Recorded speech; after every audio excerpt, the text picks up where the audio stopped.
Каково сегодняшнее состояние транспортной системы Якутии? Как обеспечить стабильную работу данной инфраструктуры? Об этом и не только сегодня говорили работники транспортной отрасли на расширенном совещании.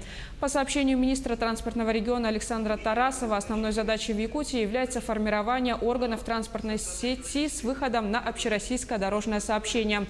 Одно из решений транспортной доступности в регионе считается развитие скоростной магистрали, связывающей Иркутскую область через Якутию с Магаданом и Хабаровском с выходом на Охотское море. Кроме того, министр транспорта отметил важность запуска планируемых в августе этого года регулярных пассажирских перевозок от станции Нижний Бестях.